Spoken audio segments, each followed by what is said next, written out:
So you've done the platform hustle. You've sharpened your teaching skills and built student relationships. Now imagine this. What if you could set your own schedule, your own prices, and teach students that you choose, all while keeping 100% of your income?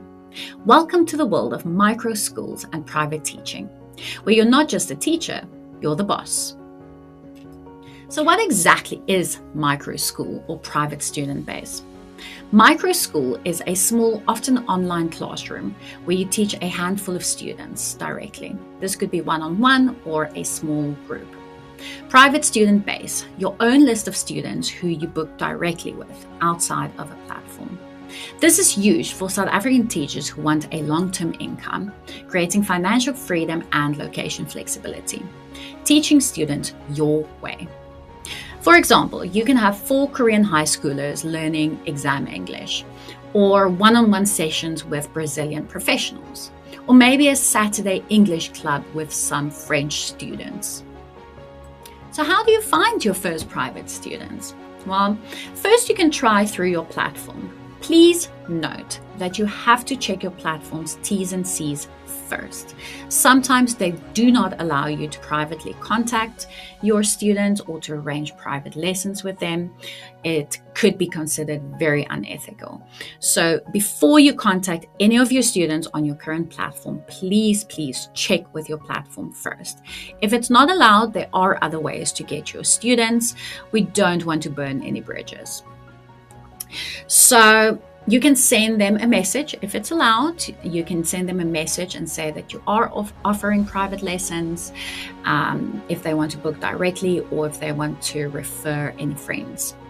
Option 2 is the referral. So you can ask people to refer friends or students to refer friends or family members. Maybe you can offer them a free class if they refer somebody. Option 3, social media. So obviously this is the ethical one.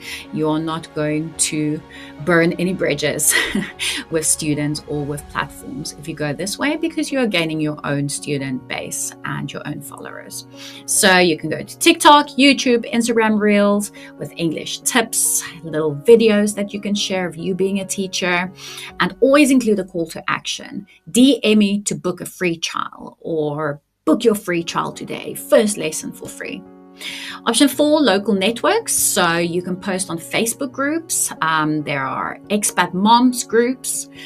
For example, when I lived in Thailand, there was a Thailand expat moms group.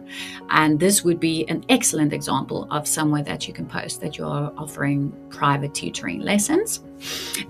Look for student groups or language learner groups. Word of mouth. Once you start teaching and when you do well, word of mouth is going to take over and you're going to get more and more students. So here are some tools that you need to set up your micro school. You can use Zoom or Google Meet for the classes, Canva to make your designs and lesson materials, Google Drive or documents for homework or lesson plans, keeping track of your students, Calendly or TidyCal for your booking system, PayFast, PayPal or Wise for your payments collection, and Notions or Excel to track your lessons and goals. Choose your model. Do you want one-on-one private lessons or do you want small groups, 2 to 6 learners? Do you want club style, themed weekly lessons, for example, Business English Mondays, Fun Friday games? Short courses, 4 weeks pronunciation bootcamp, or English for job interviews. Keep a consistent timetable. It helps students to stay committed. Here are some tips for pricing, packages, and getting paid. Pricing strategy. So you can base your hourly rate. It can be anything from 150 to 400, depending on the market and your experience. Group rates could be anything from 80 to 120 Rand per student per hour. You can have 4 students, for example. Short course can be 800 Rand for 4 classes or 1,200 Rand for 6, something like that. You can also offer packages, so 4-class bundle, something like 10 classes, value pack with a bonus free session, group subscriptions, weekly or monthly access. Getting paid, so Pay fast local South African bank transfers. PayPal, we have chatted about that before, and Wise, they are the best option with their lowest rates. Always get paid before the lesson. Always get paid before the lesson. Do not do a lesson if you have not received payments. How to keep your students happy and growing your business. Have a personal progress report every 4 to 6 weeks.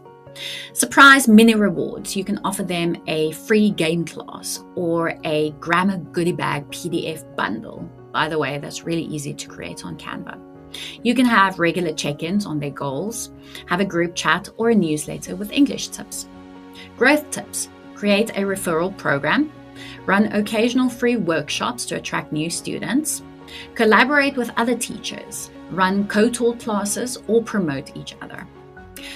Have a mindset shift. This isn't just teaching. Think about it as building a community. The moment you teach your first private student, you've officially gone from freelancer to entrepreneur. Whether you grow slowly or build a mini empire, this path puts you in charge of your time, income, and teaching style. So go ahead, name your school, open your calendar, and invite the world in. Your classroom, your rules. And so we've come to the end of our course of how to be a South African online English teacher. I really hope that you found it informative and that the tips here will help you to book your first lessons and to keep your students coming back for more. I would love to hear more about your journey, so please be sure to share your reviews and any feedback with me directly. Lots of love. Mwah.